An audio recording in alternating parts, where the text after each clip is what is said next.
maybe it's time to bring this story out. Provided by Theme Park Wizard, does amazing work over there on his YouTube channel and has actually done work for us at that Park Place in the past. Definitely go ahead and check him out. He went ahead and forwarded me this story. He was like, look, listen, you got to see this. This is big. This is huge. This is big news. And I'm like, what am I looking at? Okay, so this is what I got. This was a permit recently filed by Universal. And it says right here, address 1000 Universal Center Drive, Universal City, California 91608. Description: the proposed project consists of a new building located in the Z lot. And I'm like, what does this all mean? And so this is the description that I was given, and this is why this is very, very fascinating. Okay, so we talk about like Disneyland Forward, for instance, right? And like with the Avatar project, we talk about how, well, in order to install Avatar into something like a Disney California Adventure, you need to move what's north of it, the proposed site, that being Hollywoodland. You need to remove all that, and then you can actually install Avatar. And in that instance, it was the transportation center, right, where the bus drop-off is and everything like that. You have to move that onto the other side of harbor, and then you had to build a parking structure, and then you can actually build an Avatar. So that was kind of a hindrance to that project, and that's why Disney grouped those things together in their recent Disney Parks blog update, talking about that expansion out there. This is kind of a similar situation that we find ourselves in Universal Studios Hollywood. So Universal Studios Hollywood is, well, it's located in California, but you can see the aerial shot here on Google Maps. If we look at the very south end of the property, we see this area right here, and that is Lot Z. Lot Z is kind of the key that unlocks a lot of expansion potential for this theme park right here, in a similar way that we saw with Avatar and Disneyland Forward. You can see this building right here, and this building, from what I understand, is the current tech services building, okay? And from what I understand, that right there is the only hindrance that is in place right now that prevents Universal from utilizing the land that incorporates the significant portion of the backlot, that being Falls Lake and the previous, Fast and Furious Supercharged pull-through attraction for the trams, but also too, that also includes the tram load and unload area. With that tech services building, with it being relocated, what that means is that now all of this can actually be utilized for an expansion, which is absolutely wild.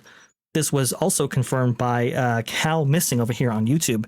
You can see that they actually included this piece of footage from the contractor actually facilitating this work right here. It's available on their website, this video. And you can see the tech services building and what that would actually look like in this Lot Z zone. And you can see the expansion pad actually outlined what this looks like after moving that tech services building. You can see right here. I did an area calculation on this to see just how much expansion pad we're actually seeing here.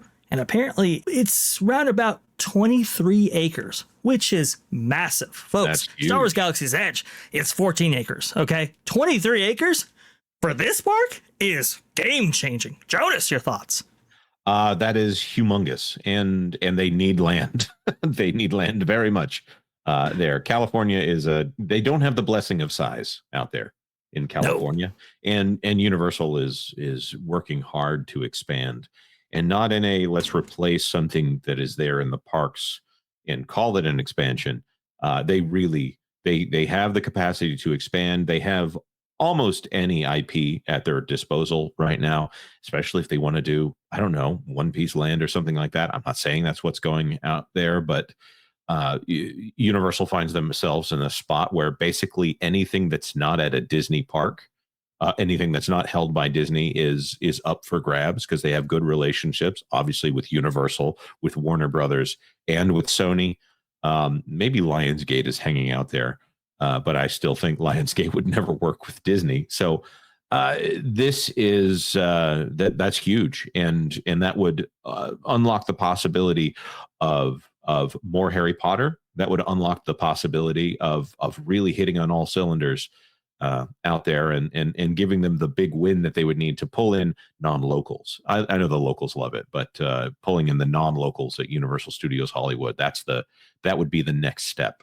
Universal Studios Hollywood has always been a park, like Jonas was mentioning before, a park that's always been landlocked, a park that has never really had an opportunity to really expand, in a very meaningful way. It was always this kind of park that was an outgrowth of the studio tour and didn't really have a master plan, right? It was just kind of like, let's just put this here, let's put this here, let's put this there, let's utilize the land that we actually have in this kind of creative way, and provide some attractions for people to see and obviously pay for. But it just has never really had a footprint like any other park around the world does. And that's why it's a 2-level park. You have the upper lot, and then you use the series of escalators and the Starway to go down to the lower lot. And the lower lot was an outgrowth of, let's go ahead and provide more expansion space. The lower lot is kind of complicated, though, because you have a series of very historic and highly used sound stages around that area. But as we've been seeing, as more business, studio business has been going to other places like Georgia, like the UK and so forth, that studio's, that's soundstage space, it just hasn't, it's not necessarily prioritized in the same way it may have been before. So we know the lower lot has a lot of expansion opportunities, although there are some hindrances with that. But 23 fresh acres here, that is absolutely mind-blowing. Erika, what franchises would you like to see Universal incorporate maybe on the West Coast that maybe they have on the East Coast or haven't necessarily done so yet? I have so many come to mind. I don't know why Pokemon was the first thing that came to my head. There you go. Yeah. I mean, I'm not personally into Pokemon, but that was just the very first passing thought that came through. And the One Piece, yeah, Jonas brings up a good point. Anything in the anime field. I know they've been having those fan fest nights, which have been really popular, which kind of makes you wonder if they're testing the waters on let's do these fan fest nights and see which one's the most popular and see what we can turn into the next land. Just kind of makes you wonder what they're doing there, other than just for the fun of having fan fest nights. But I feel like they're also testing something there with the guests. I don't know. That's just what I come up with. I would say Lord of the Rings, but I don't know. I'm not really feeling it out there for California. Pokemon is what comes to mind the most out of. Yeah, And I know they have a whole if they have library the option of Pokemon, like that's pretty much like the end of the conversation right there. You hit it right out of the park right there.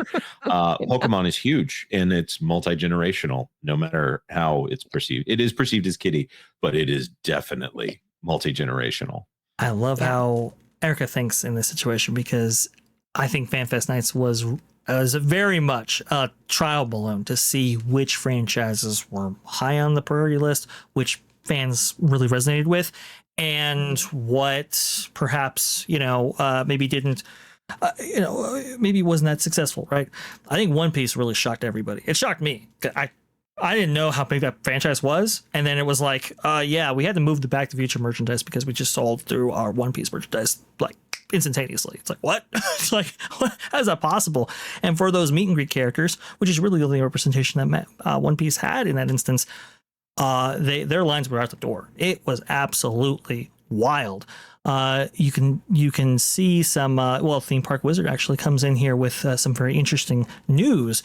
Apparently, Pokemon is on the way for Universal Studios Hollywood. The question really is where it might actually be placed. Will it be placed in this new 23-acre kind of lot here, or will it actually replace something?